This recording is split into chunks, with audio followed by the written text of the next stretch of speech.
Assalamualaikum warahmatullahi wabarakatuh. Iki ngaji santai-santai napa muhasabah. Muhasabah itu kalau Kiai Jawa maknani itu ngoreksi diri sendiri. Jadi menghitung diri sendiri. Ini pas bidang yang saya tekuni tadi karena Habib Ahmad yang minta kemarin sama ibu siapa dari Indonesian Power itu. Ibu Lia, saya turutin sekaligus saya sambil belajar terus tentang muhasabah. Dalam konteks Indonesia, muhasabah itu sudah jadi perilaku ya. Karena dulu orang tua saya, guru-guru saya kalau ngandani itu, bayangkan kalau kamu jadi dia. Jadi misalnya kita mentang-mentang atasan, otoriter sama bawahan. Bayangkan kalau kamu jadi yang bawahan itu kayak apa? Laukun tamakanah, kalau orang Arab bilang, bayangkan kalau kamu di posisi dia. Makanya guyonannya orang-orang Indonesia itu kan orang ngaramkan judi gitu, bareng dikasih tahu. Tapi yang menang anak jenengan, alhamdulillah. Ternyata ngaramkan itu karena ada anaknya. Kalau anaknya yang menang ya seneng. Meskipun itu guyonan, tapi saya punya padanan itu dalam kitab Hikam. Nabi Ibrahim itu Khalilur Rahman, tentu bencinya minta ampun sama yang namanya maksiat. Suatu saat beliau diterbangkan di alam malakut. Itu kalau di Hikam saya halaman 15 juga. Saya masih ingat betul. Mungkin kalau Anda beda halaman karena beda cetakan. Setelah diterbangkan di alam malakut, diperlihatkan sama Allah. Ada orang pezina, ada orang syaribul khomri, ada orang mabuk, ada orang macam-macam. Allah tanya sama Nabi Ibrahim, bagaimana pendapat kamu Ibrahim tentang mereka yang maksiat? Kata Nabi Ibrahim, ya Allah habisi saja mereka. Mereka hidup di bumi engkau, makan rezeki engkau, kemudian mereka tidak taat sama engkau. Singkat cerita di fase itu, saya ulang lagi di fase itu, Allah nurutin. Sampai sekian peristiwa, mungkin 3 atau 4. Sudah, setelah sekian tahun Nabi Ibrahim lupa peristiwa itu, kemudian beliau diminta menyembelih anaknya. Ini versi kitab Hikam. Memang versinya banyak tentang kenapa Nabi Ibrahim disuruh menyembelih anaknya. Ketika mau menyembelih anaknya, Nabi Ibrahim ragu. Huwa samratu fuadi. Anak saya ini buah hati saya, kenapa engkau suruh menyembelih? Terus kata Allah, apa kamu tidak ingat ketika kamu saya angkat di alam malakut, kemudian kamu usul bunuh-bunuh, saya tidak mempertimbangkan usul Anda, tapi kenapa sekarang saya merintahkan kamu mikir gitu? Terus, ya karena ini anak saya ya Allah. Terus kata Allah, rumang samu wong sumpukon mata ini gak gawean kau sing gawe kowe enak wae usul mata ini. Jadi saya yang bikin, kemudian Anda enak aja usul membunuh. Semenjak itu Nabi Ibrahim itu di eranya itu asfaqun nas, orang paling sayang sama manusia. Karena kadang kita keras itu ya kebetulan itu tidak anak kita, tidak keluarga kita. Cara orang Jawa itu kan gitu ya, kalau ada perempuan terus macak yang macam-macam pakai sepeda motor cowok terus wah itu luput suwuk, semoga-moga gini. Tapi setelah dikasih tahu, niku ponakane jenengan, semoga-moga selamat. Jadi jangan-jangan kemarin Ahlul Ma'asi itu kebetulan itu tidak keluarga kita. Kalau keluarga kita yang pernah salah pada kita, semangat kita mintakan maaf. Jangan-jangan kita didikte hukum sosial gitu. Jadi orang yang salah, kebetulan itu orang yang menservis kita. Atau keluarga kita, atau orang dekat kita. Jangan-jangan semangat kita mintakan ampun. Tapi kalau sama orang lain, kebetulan musuh kita semangatnya minta itu kena adab. Nah ini yang nggak boleh dalam Islam. Islam mengajarkan niru Rasulullah SAW, Nabi itu rahmatal lil alamin.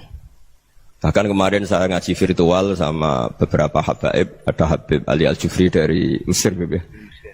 Ada Habib Alwi dari Kuitang, ada Habib Nabil Al-Musawa. Dari sekian habaib itu saya masih ingat diantaranya yang didawuhkan rahmatan lil alamin itu ketika Nabi adahu kaumuh, disakiti oleh kaumnya, dan itu mereka masih kafir semua. Itu mereka dapat doanya Nabi, Allah mahdi qaumi fa innahum la ya'lamun. Kayak apa baiknya Nabi, orang yang menyakiti, yang melukai, tapi Nabi masih berdoa, Allah mahdi qaumi fa innahum la ya'lamun. Sayyidina Umar dapat doanya Nabi itu yakhina kana kafiran, ketika masih kafir didoakan. Allahumma a'izzal Islam bi Umar. Itu ketika masih kafir. Itu pelajaran bagi kita bahwa yang sedang tidak cocok pun itu berhak dapat doa kita. Ya doa supaya kondisi kita baik, hari tambah baik. Karena agama ini saya berkali-kali bilang limangka nayarjuwa wal yaumal akhir. Agama ini diperuntukkan bagi yang selalu punya harapan pada Allah Subhanahu wa taala. Saya cerita muhasabah ini tentang hubungan kita dengan Allah. Di Indonesia itu banyak orang fasik, banyak orang nakal. Ya di mana-mana orang nakal itu ya mayoritas, wa aksaruhum fasikun. Tapi berkahnya harapan. Mungkin saya kira nakal sok benda, mungkin saya kira sholat sok ben sholat, mungkin sekarang belum sakhok, belum dermawan, suatu saat dermawan. Barokahnya itu kefasikan ini dianggap sementara. Sedang fasik, sedang tidak benar. Karena kiai-kiai kita, para guru-guru kita, para habaib utamanya itu mesti bilang semoga husnul khotimah. Nah barokahnya doa itu semoga husnul khotimah itu menjadikan satu pola sosial. Yang sedang fasik ini masih diharapkan jadi lebih baik, jadi lebih. Sehingga kita tidak ngambil sikap ekstrim, yang ingin menghabisi atau ingin mengadili, tidak. Karena selalu kita punya harapan. Dan agama ini limangka nerjuwa wal yaumal akhir. Bayangkan dulu kalau yang nakal itu anak kamu. Pasti kamu gak ingin kan langsung dapat azab, dapat apa. Padahal kita semua jadi tokoh ini abul kulli, bapak dari semuanya.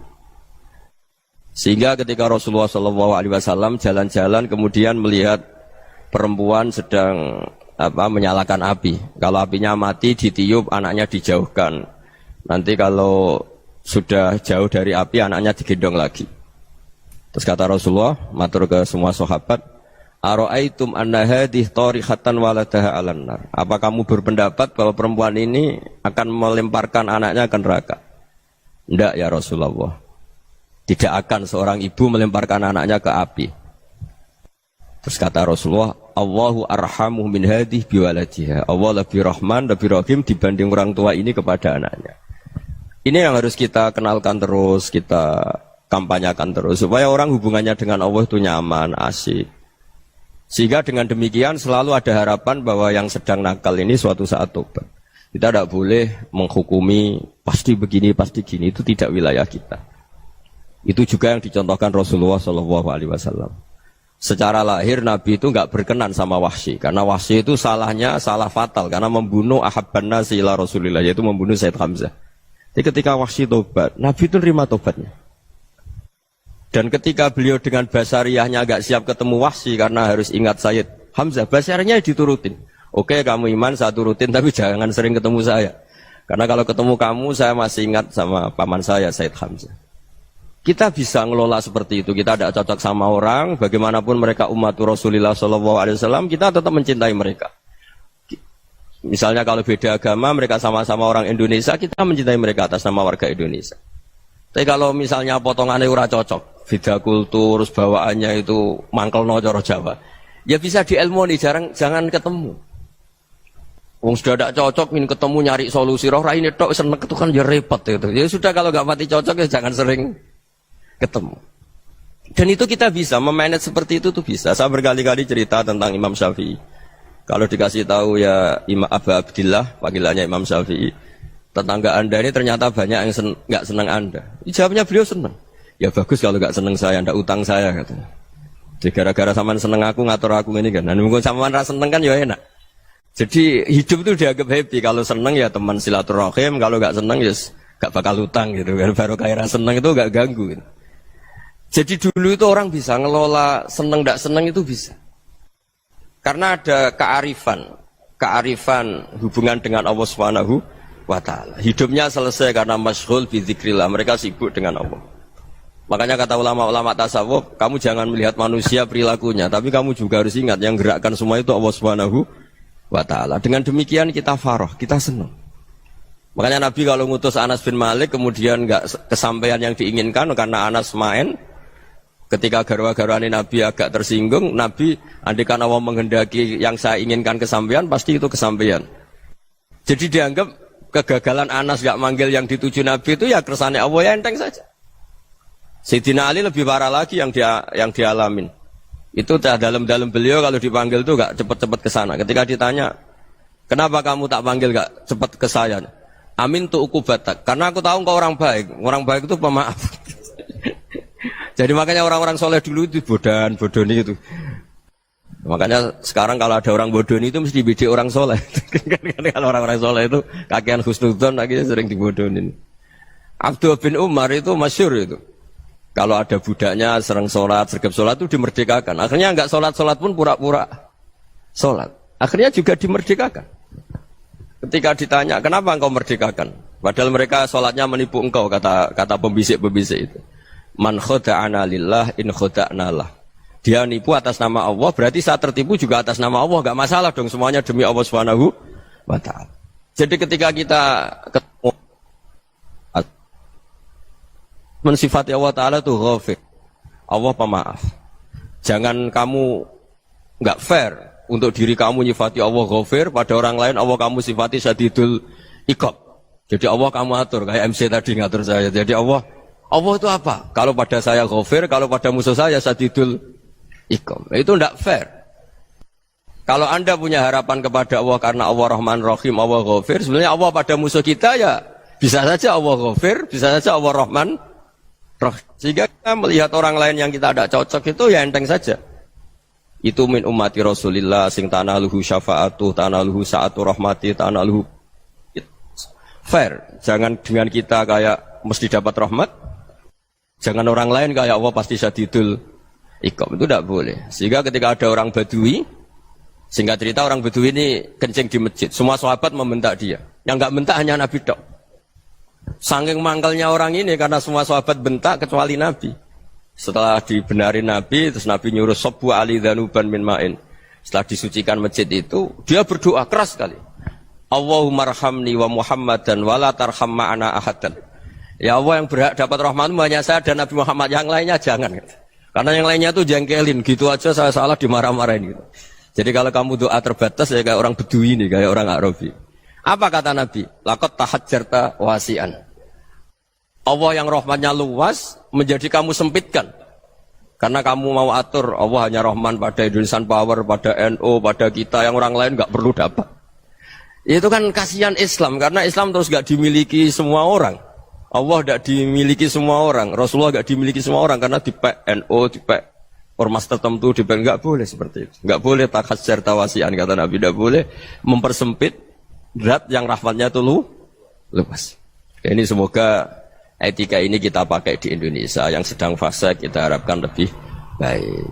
Yang sedang nggak dapat hidayah kita doakan dapat apa? Hidayah. Masyhur kan, makanya tadi saya mohon sama Habib Ali supaya Habib Ahmad supaya tetap mahalul qiyam, tabaruk sama Habib Ali. Di antara doa-doa di Simtud Duror masyhur itu antuqa bilal mudhniba minnah bil ghufran wal musi'ah bil ihsan. Jadi harapannya para habaib, para orang-orang baik dulu ya, semoga yang dosa itu dimaafkan, yang sedang salah dibuka, bikin lebih baik. Nabi itu tugasnya juga gitu. Wastaghfir li dzambika walil mu'minina wal mu'minat. Nabi itu tugasnya juga memintakan ampun yang sedang salah.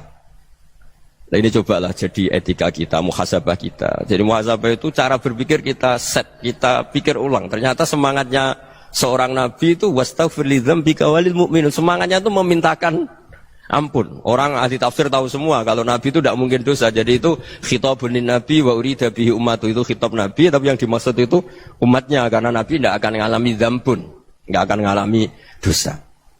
Sekarang enggak, kadang-kadang kita ini kalau orang lain salah itu semangat. Kalau di perusahaan ada teman salah, apalagi pimpinan salah itu seneng. Barokahnya salah bisa ganti kan gitu. Ya, jadi kalau mungkin di dunia tokoh juga gitu, barokahnya ada tokoh salah, kita yang jadi populer sendiri, tidak boleh seperti itu. Kita harus salimus sodri di jami'il muslimin. Jadi ini harus dilatih. Saya tadi matur sama Habib Ahmad, latihan kita jadi hidup. Nabi itu kalau resep jadi wali itu kata Nabi gampang. Kata Nabi, kalau kamu ingin disenangin Allah, ya sudah. Kalau kamu asbahta wa amseta gini-gini, perasaan kamu, kata Nabi, jangan punya perasaan ghil sama orang muslimin. Itu sudah wadzalika min sunnati. Makanya Nabi ngendikan la yablughni ahadun an ahadin syai'an. Ada yang baca la yuballighni ahadun an ahadin syai'an. Seseorang jangan melaporkan ke saya tentang salahnya yang lain. Fa inni akhruju ilaikum wa ana salimus sadri. Karena saya ingin ketemu sampean semua dalam keadaan salimus sadri, tidak punya perasaan apa-apa. Karena kalau nurutin pembisik, nurutin informasi itu ya repot, karena orang pasti sepihak. Ada kiai yang top, datang ke kampung-kampung ning desa-desa. Kata yang seneng itu punya akhlak. Wah itu bagus orang besar datang ke kampung-kampung. Kata yang nggak seneng, wah itu jobnya kiai kecil kok diambil, itu kan ya kasihan itu kan sudut pandang. Makanya saya sering bilang, akal kita ini cukup untuk mentasdik Rasulullah Shallallahu Alaihi Wasallam. Meskipun perasaan kita kadang orang Jawa itu beda. Saya berkali-kali bilang sama peneliti dari Jogja, kenapa sih Gus para nabi itu kok poligami istrinya banyak? Nabi Dawud katanya itu berapa? Itu Nabi Sulaiman malah jumlahnya agak terbatas ini. Nabi Muhammad itu paling sedikit. Saya tanya gini, perempuan itu orang lemah, jadi kalau nolong orang satu gimana baik, kalau nolong orang dua ya lebih baik, ya sudah kira-kira seperti itu. Paling tidak akal kita masih tahu, kalau orang baik, itu kan mesti baik, nolong orang satu baik, nolong orang dua ya lebih baik, nolong orang tiga lebih baik. Tapi kalau kamu orang nggak baik, satu saja kamu terlantarin, kamu miskinkan, kamu ya tinggal diukur kan, kalau orang baik, nambah baik, tapi kalau orang buruk, tambah buruk. Nah itu akal kita bisa menganalisis kenapa sih nikah itu ada yang poligami, ada yang tidak. Sudah ukur saja diri kamu. Misalnya kayak saya elek keriting, rabi terus, memperbanyak wong elek, orang perilaku netok, raine dadi elek kabeh. Tapi nak kowe ku ganteng, alim, ganteng, sugih, anake ganteng-ganteng, berhubung kowe saleh ahli swarga kabeh, mertua yo bangga karena karir kamu meyakinkan. Ini mertua kamu aja gak bangga mau nambah. Ipar gak bangga, mertua gak bangga, desa kamu yang kamu wayai juga gak beda dengan Nabi ketika nikah Juwairiyah itu nggak ada pernikahan sebarokah Nabi dengan Juwairiyah itu asharu Rasulillah. Di situ habis perang banyak tawanan gara-gara jadi besanya Nabi langsung dibebaskan semua karena asharu Rasulillah. Sekarang besanya Kanjeng Nabi. Dulu Abu Sufyan mangkalnya bukan main sama Nabi gara-gara putrinya dinikah terus langsung jadi. Kalau kamu kan enggak, nikah satu, nikah lagi, satu kampung musuh kamu karena istri pertama ya cemburu, yang kedua agak bangga. Wah itu selesai itu di dunia wal akhirah. Maksud saya, nganalisis Islam itu harus pakai akal. Dan akal yang dipakai, ini saya bawa ke kitab Ihya, adalah pikiran-pikiran para ulama. Makanya ketika Imam Ghazali ketika ditanya, fakaifa bi muslimin fasikin asawwaha fi jami'i amri. Kalau kalian ketemu orang fasik, orang Islam tapi fasik, perilakunya nggak ada yang benar. Kata Imam Ghazali jawabnya lucu, aneh. Mamin muslimin illa wa islamuhu ta'ah. Tidak ada orang Islam kecuali dia mau Islam, membenarkan Allah dan Rasul itu sudah taatnya dia. Kok kamu tidak bisa melihat taatnya dia? Dia pikirannya kan ini pemabuk, ini tukang apa. Tapi kata Imam Ghazali, sebenarnya kamu masih bisa berpikir positif. Mamin muslimin illa wa islamuhu ta'ah. Tidak ada seseorang Islam ketika dia milih Islam itu pasti ada taatnya, yaitu tasdik pada Allah dan tasdik kepada Rasulullah Shallallahu Alaihi Wasallam. Jadi dengan pola seperti itu, maka di antara guru-guru kita yang modern ya di era Mbah Maimun, di sini ada Habib Ahmad, Habib Salim, syair yang sering dibaca beliau adalah ada orang munajat sama Allah, ini cerita munajat. Itu orang itu ngendikan gini, ana muznibun, ana mukhtiun, ana asi, huwa rahimun, huwa ghafirun, huwa afi. Ya Allah, saya mukhti, saya orang yang salah. Ana muznib, saya orang yang dosa. Ana asin, saya sering maksiat. Tapi engkau ya Allah, engkau ghafir, pemaaf. Engkau rahim, maha pengasih. Engkau afin, yang mudah memaafkan. Kata orang ini, ya agak kurang ajar, tapi saking senengnya sama Allah.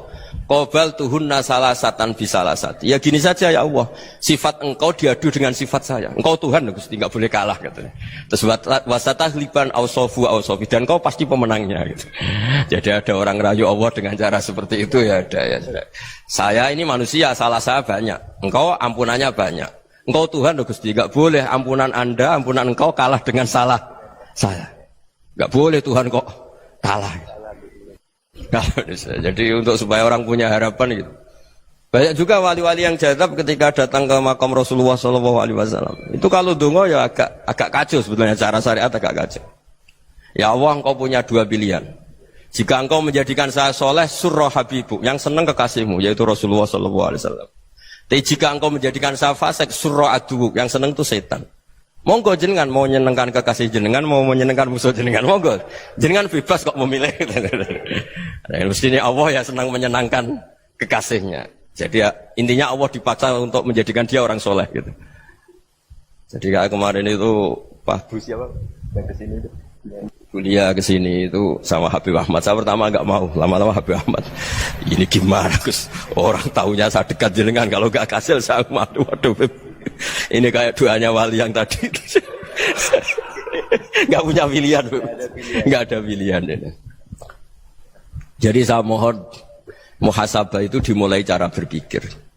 Makanya di sini sebetulnya tag ini supaya dapat barokahnya Ihya. Ini kitab yang disenangi para habaib, para ulama. Sebetulnya tag di muhasabah itu redaksinya gini ya, yang lengkap. Hasibu anfusakum qabla an tuhasabu wa zinuha qabla an tuzanu wa tahayya'u lil ardil akbar. Jadi ada kata wazinu, jadi ukur. Perilaku Anda ini diukur, ditakar. Misalnya kita sebagai suami kan ya punya hal-hal yang kita tidak ideal. Cara wong Jawa mesti pesek. Cara rezeki ya pas-pasan. Dan kita juga kalau makanya agak boleh tanya istri begini, apa saya cinta pertama Anda? Pasti Anda kecewa. Orang jadi istri hanya korban terakhir gitu. Sudah. Karena orang kalau ngelamar kemana-mana gak jadi, yang jadi istri itu pasti korban terakhir gitu. Jarang istri pilihan pertama, jarang. Ayo semua yang nikah. Rata-rata itu pilihan Anda pertama Pak, dari sekian ditolak di mana-mana terus. Ya perempuan terakhir. Kamu juga korban terakhir gitu. Itu wali-wali dulu kalau ngandani kita itu sederhana. Antal ini masyhur diceritakan Habib Zain bin Semit dalam kitab Al-Manhajus Sawi. Antalam tajid min nafsika kullama turid. Fa kaifa turidu min ghairika kullama turid. Kamu yang ingin ideal saja, kamu tidak menemukan pada diri kamu untuk menjadi ideal. Kamu kan ingin ganteng, ingin punya uang banyak, ingin perilaku Anda sempurna. Anda saja yang punya keinginan tidak bisa mewujudkan keinginan Anda sendiri. Fa kaifa turidu min ghairika ma turid. Jadi antalam tajid min nafsika kullama turid. Fa kaifa turidu min ghairika kullama turid. Kamu yang punya keinginan saja. Misalnya saya ingin punya uang banyak, perilaku saya selalu benar, gak pernah salah. Loh, saya yang ingin saja dengan diri saya, gak bisa untuk benar terus. Kok kamu berharap orang lain selalu benar? Jadi antalam tajid ya sama.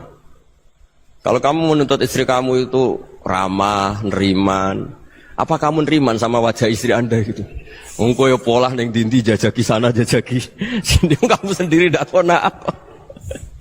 Jadi itu nasihat yang luar biasa. Antalam tajid min nafsika kullama turid, fa kaifa turidu min ghairika kullama turid. Kamu mau menghormati semua orang, ndak mau kan? Kemudian Anda berharap semua orang menghormati kamu. Kamu ndak ingin kan orang lain semua menghujat kamu. Sementara kamu enak aja menghujat orang lain. Makanya Rasulullah SAW itu luar biasa ketika bikin kaidah sosial. Apa la yu'minu ahadukum hatta yuhibba li akhihi ma yuhibbu li nafsihi. Jadi kalau ukuran iman itu sederhana. Kalau sesuatu itu baik, nyaman bagi Anda ya bayangkan itu pada teman Anda. Misalnya Anda bangun tidur sudah acak-acakan, enggak punya uang, utang jatuh tempo, kan enggak ingin ketemu orang. Ya kamu jangan bertamu ke jenis ini karena dengan kamu yang alami juga enggak siap ketemu orang. Makanya ada Habib Alim itu dilapuri sama seseorang. Beb, dulu teman saya itu ketika saya kaya itu sering main ke saya. Setelah saya miskin, mereka tidak main ke saya. Kata Habib itu bagus, sunnah Allah begitu itu bagus. Coba kalau kamu dulu kaya, teman kamu main kan kamu gaya. Di rumah ada makanan, bisa hormat tamu. Setelah kamu miskin jadi buruh manol di pasar atau buruh bikin boto, teman kamu datang, malu enggak kamu? Mendingan enggak datang itu. Akhirnya baru, oh ya alhamdulillah kalau gitu. Loh ya kan dulu teman kita datang, kita ada Alphard, istri cantik, rumah bagus. Lah kita miskin, buruhnya orang pas dibentak-bentak, teman kamu udah datang. Milih datang kamu enggak kalau setelah kamu jatuh? Enggak kan? Jadi barokahnya ilmu itu terus. Ya, tapi kadang-kadang orang tuh, wah setelah saya miskin teman-teman enggak kasih ke sini. Ya kalau kamu sudah jatuh, teman-teman kamu di situ jadi tontonan. Ya mulai sekarang cara berpikir itu dirubah. Dulu yang namanya kiai itu kalau diundang orang itu ya agak-agak senang. Semenjak saya itu agak rubah. Mengundang kiai, ngatur kiai itu tak haram-haramkan ya ada lumayan lah sekarang itu sudah mulai agak beretika. Dulu itu ngundang tuh tanggalnya ditentukan, jamnya ditentukan. Enggak mikir apa kiai saat itu nganggur, enggak. Punya wadifah, enggak. Dia milih tanggal yang dia nganggur, enggak mikir pas itu kiainya nganggur apa. Enggak. Ya saya hanya cerita aja, kamu tersinggung ya monggo, boten ya monggo itu kan. Jadi saya mohon lah supaya tadi saya juga matur ke Habib Ahmad. Jadi untuk orang merasa ikut sunnah Rasul itu gampang sekali kata Sayyid Muhammad. Dulu Nabi berpakaian ala daerahnya. Kalau mikot ya pakai mikotu baladi. Karena Nabi orang Madinah dan beliau berdomisili di Madinah, ya misalnya mikotnya dari Bir Ali misalnya. Tapi kalau Anda orang kawasan Tanim mau umrah ya dari Tanim. Misalnya kawasan Jirona ya dari Jirona. Artinya apa? Kamu ngambil mikot karena Nabi mikot misalnya dari Bir Ali, bukan berarti kamu harus seperti Nabi di Bir Ali, kamu orang Mekah, misalnya kamu orang Tanim, orang ya harus dari mikot itu apa? Baladi. Sama, makanya di fikih-fikih itu kalau teknik anak, Nabi orang Arab, halawiyatnya kurma ya kurma. Kalau orang Jawa sedegan, semua podo-podo. Ya, podo-podo manis. Jadi ini tabaruk sama Sayyid Muhammad, ini ada murid beliau, Habib Ahmad, saya baca. Supaya orang itu merasa ikut Nabi itu gampang sekali. Ini saya baca ya di halaman tadi disaksikan Habib Ahmad 433 di kitab apa begini? Manhajus Salaf fi Fahmin Nusus. Itu kata Sayyid Muhammad, wa kanat sunnatu Rasulillah annahu yat'amu ma yajiduhu fi ardi wa yalbasu ma yajidu wa yarkabu ma yajidu mimma abahu wa ta'ala. Faman istamala ma yajidu fi ardi fa huwa al-muttabi' lis sunnah. Kama anau hajjal baita min madinati, faman hajjal baita min madinati nafsi fa huwa al-muttabi' li sunnah wa illam takun hadhil madinatu tilka. Jadi intinya misalnya Nabi dulu itu ngasih sedekah kepada fakir miskin ya pakai dinar, dirham. Ya kalau orang misalnya sedekah pakai rupiah ya sudah ikut sunnah Nabi. Jangan lu Nabi pakai dinar loh, kamu kok pakai rupiah. Dulu dinarnya Nabi udah ada tulisannya Bank Indonesia, kamu ada tulisannya Bank. Ya tidak ada seperti itu. Ya jadi misalnya Nabi sedekah pakai tamar atau pakai al-aqid, ya kita pakai beras, pakai apa. Supaya orang tuh, bahwa Rasulullah itu milik kafatal linnas, milik semuanya. Sehingga merasa ikut sunnah Nabi itu ya semuanya. Makanya dulu Mbah Mun kalau motivasi saya supaya bombong, kalau orang Jawa bilang bombong. Wong Jawa mesti ono wong alim. Beliau menyontohkan mas itu Mbah Fadol, Senori, Mbah Ihsan Jambes. Itu bisa ngarang-ngarang kitab luar biasa, padahal beliau bukan orang Arab. Imam Sibawai itu orang Persia, Imam Ghazali orang Tus itu juga ikut Persia. Kata Imam Mun, wong sing ora Arab lah mesti untuk jatah alim kata beliau. Karena Nabi itu diutus kafatal linnas. Nanti kalau orang yang alim itu Arab tok, berarti tidak ada perwakilan dari Afrika, dari Asia Tenggara, dari mana-mana. Makanya karena Nabi statusnya itu kafatal linnas. Jadi kita harus bangga sebagai Muslim, sebagai orang Indonesia karena misalnya Wali Kutub. Dulu terkenalnya hanya ada di Yaman, di mana. Ternyata pernah ada juga di Indonesia dan seperti Habib Abu Bakar Segaf Gresik. Jadi ya artinya kan tetap orang Indonesia meskipun beliau zuriyah Rasul kan ya sudah orang apa? Orang Indonesia. Zuriyahnya Habib Ali Simtuduror sekarang di Solo. Jadi Indonesia juga dapat Alawin banyak, dari Sadatin Al-Alawin juga banyak. Jadi saya mohon barokahnya ngaji seperti ini. Melihat orang lain tuh gampang, bayangkan tuh kalau anak kamu. Makanya Nabi, nanti kalau nggak percaya lihat di Hikam nomor 15 di kitab saya itu. Di situ dijelaskan oleh Hikam, jangan-jangan semangat Anda pada orang yang maksiat, pada orang yang keliru supaya dihukum itu karena kebetulan itu udah anak Anda, itu udah keluarga Anda. Coba kalau itu keluarga Anda. Makanya kalau saya guyonan di Jogja itu, ada pembantu mecahkan piring terus dimarahi majikannya. Saya mesti guyon gitu, pasti itu pembantunya tidak cantik. Kok bisa Gus? Andai kan cantik dan kamu senang mecahno piring satu, piring 1000 ora iso ngamuk kowe. Ternyata ngamuknya itu karena mecahkan piring apa karena plus tidak cantik? Coba jawab para lelaki ini. Kamu marah sama orang maksiat tuh karena maksiat, karena plus itu udah anak Anda. Bayangkan kalau itu anak Anda. Itu hebatnya Rasulullah SAW. Karena kita yang salah pun kadung umatnya, Nabi tetap ngasih fasilitas syafaati li ahlil kabair min ummati. Kayak apa baiknya Nabi? Tidak ikut maksiat tapi ikut fasilitasi ngasih syafaat. Loh kalau li ahlil ibadah kan wajar. Nabi ketika ini syafaati li ahlil kabair min ummati. Ya karena tadi logika yang dibangun Rasulullah itu logika yang luar biasa. Kita semangat orang lain kena hukuman itu karena kita tidak punya ra'fah, tidak punya rahmah. Coba kalau Rasulullah yang bil mu'minina ra'ufur rahim, semangatnya itu mendoakan supaya tobat, mendoakan diampuni. Dan itu juga yang diperintahkan oleh Allah Subhanahu wa taala, wastaghfir li dzambika walil mu'minina wal mu'minat. Ya semoga barokahnya ngaji ini, barokahnya Habib Ahmad, barokahnya Maulid Simtud Duror, barokahnya semua kitab madaih tiba berjanji semuanya, barokahnya Ikhya, barokahnya Said Muhammad, barokahnya guru kita semua Mbah Maimun, bapak saya. Kita ini ngikuti manhaj, ya, ngikuti apa? Manhaj. Saya sering didhawuhi Mbah Mun, kenapa ihdinas siratal mustaqim bukan siratoka? Bukan jalan engkau ya Allah, karena Allah itu enggak bisa kamu tiru. Allah itu tidak tidur, tidak makan, tidak kesel, tidak capek. Yang bisa ditiru itu siratal ladzina an'amta alaihim. Yang bisa ditiru manusia ya niru manusia. Karena Allah itu tidak bisa ditiru, makanya ihdinas siratal mustaqim siratal ladzina. Dan niru siapa? Niru guru-guru kita. Termasuk niru cara pandang. Jadi misalnya ada orang awam di rumah itu hanya delok reng, delok tikus liwat, itu kan kayak nganggur. Ora tahajud malah mendelok reng. Melihatnya jangan gitu. Huwa tarokal ma'asiyah. Dia di rumahnya ndak dugem, ndak kemana-mana. Dia berarti malam itu tarkul ma'asi. Tidak nyopet, tidak garong, tidak ke tempat maksiat. Susahnya apa sih husnudzon? Jadi jangan lihat huwa tarkut tahajud, huwa tarokat tahajud, wa taroka qiyamal lail. Oke ya, namanya orang begitu ya tidak tahajud, tidak qiyamul lail. Tapi susahnya apa sih kamu bilang huwa tarokal ma'asiyah? Dia juga meninggalkan maksiat, dan tarkul maksiat itu ibadah. Supaya orang tuh gampang lah husnudzon sama orang muslim. Ini orang mukmin, orang yang luar biasa. Di mata Allah itu orang yang luar biasa. Kayak tadi Imam Ghazali, kalau saya ketemu orang muslim kemudian dia tidak pernah baik, gimana? Kata Imam Ghazali, ma min muslimin illa wa islamuhu ta'ah. Tidak ada orang Islam ketika dia mentasdihkan Allah dan Rasulullah, berarti dia juga punya taat.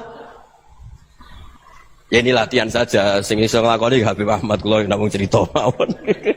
Kula cerita secara akademik, saya punya kitab, saya baca, dan alhamdulillah kita paham barokahnya para guru, dan supaya terbiasalah. Sebaik-baiknya ibadah husnudzoni billah wa husnudzoni bil mu'minin. Soal tidak cocok ya diilmoni tadi ya, namanya enggak cocok ya jangan sering ketemu. Seperti Rasulullah SAW, beliau karena sangat mencintai Said Hamzah, ketemu orang yang pernah begitu sama Said Hamzah ya beliau secara basyariah tidak siap. Tapi beliau secara cara bahasa sekarang, secara profesional, kalau beliau seorang nabi dan harus menerima tobatnya siapapun ya diterima. Saya meskipun dengan A, B gak cocok karena dia begini-begini sama saya, tapi saya ingat dia sholat, dia baca sholawat, dia mencintai Rasulullah. Ya kita hormat. Ya soal gak cocok ya di manage tadi ya. Zuruhiban tasdad huban. Kalau gak pati cocok ya jangan sering ketemu, bawaannya enak nanti. Ya semuanya itu diilmoni lah. Makanya ngendikane Ma'ruf Al-Qurhi ada yang baca Al-Kharki, mangqala fil yaumi salasa marrat wa marham ummata Muhammad kutiba minal abdal. Karena semangat mencintai siapapun satu hari sering baca marham ummata Muhammad wa ma aslih ummata Muhammad wa ma tajawaz an ummati Muhammad, itu mesti kutiba minal abdal. Dia pasti termasuk wali abdal. Maksudnya semangat mencintai ya dilatih lah. Misalnya Indonesia Power atau PLN, andai kan tidak ada PLN itu kayak apa? Orang nggak bisa ngaji, tidak bisa aktivitas. Ya barokahnya ada PLN, barokahnya jasanya. Kita sadar, tidak semua kebaikan kita ini memenuhi keinginan orang banyak. Gitu. Orang banyak ingin listrik, ingin saluran apa, dan itu kadang yang mewujudkan orang lain atau kelompok lain. Ya karena itu manfaat ke orang lain ya kita doakan. Karena khairun nas anfa'uhum linnas. Sehingga kita terbiasalah ngakui orang lain. Seperti semangatnya Rasulullah SAW, semuanya itu didoakan, semuanya diinginkan kebaikannya. Bahkan Nabi gak putus asa sampai di akhirat. Ketika Nabi lain sudah putus asa karena sudah akhirat, sampai dimintai syafaat semuanya bilang nafsi, nafsi. Karena merasa semuanya gak punya nyali di depan Allah. Karena ini sudah akhirat, sudah finish. Tapi apa Rasulullah? Analah. Ya sudah, saya sanggup mensyafaati kalian. Terus kata Nabi, fa'atiyal arsya. Saya mendatangi aras fa akhiru lahu sajidan, saya sujud wa ahmaduhu bima hamida 'allamani ya rabbi. Kemudian saya tetap muji Allah dengan pujian yang terus menerus. Padahal sudah di akhirat sudah finish. Nabi dimintai syafaat masih sanggup karena Nabi tahu akhirat tidak bisa mendikte Allah, tidak bisa Allah terus bilang, "Ya Allah ini akhirat loh, engkau sudah tidak boleh mensyafaati." Tidak bisa. Allah tidak bisa diganggu akhirat. Allah tidak boleh dibatalkan rahmannya oleh akhirat. Allah tetap Rahman Rahim abadal abad. Dan Nabi tahu itu. Makanya kata para ulama, fa Muhammadun ahmadu min ghairihi. Jadi Nabi Muhammad namanya dua, yang terkenal. Sebenarnya banyak yang terkenal dua, Muhammad sama Ahmad. Ketika Nabi punya nyali memuji Allah di akhirat atau sudah di akhirat, Itu fa Muhammadun ahmadu min ghairi. Ketika nabi lain sudah tidak punya nyali muji Allah karena sudah akhirat, Nabi Muhammad tetap berani muji Allah di saat seperti itu. Makanya ahmadu di situ kata ulama itu af'al tafdil. Fa Muhammadun ahmadu min ghairi. Kanjeng Nabi lebih memuji Allah di saat yang nabi lain sudah tidak punya nyali untuk muji Allah di saat itu. Makanya kata Nabi fa akhiru lahu sajidan wa ahmaduhu bi mahamida 'allamaniha rabbi. Akhirnya setelah lama gitu terus Allah ngendikan ya Muhammad irfa' ra'sak wasal tu'tah wasfa' tusyaffa. Sudah Muhammad, angkat kepala kamu minta apa saya turutin, dan kalau kamu ingin mensyafaati umatmu saya beri hak napa? Syafaat. Nah, semoga semangat itu juga menjadikan kita munajat bahwa rahmat Allah tidak terbatas, harapan juga tidak terbatas. Mungkin yang sedang nakal ya kita katakan sedang, jangan terus kamu pastikan wah ini mesti suul khotimah, mesti tidak orang baik. Tidak, agama ini liman kana yarju wal yaumal akhir, selalu bagi yang punya harapan. Ya, mugi-mugi dapat barokah semua. Mantu dengan kata wassalamualaikum warahmatullahi wabarakatuh.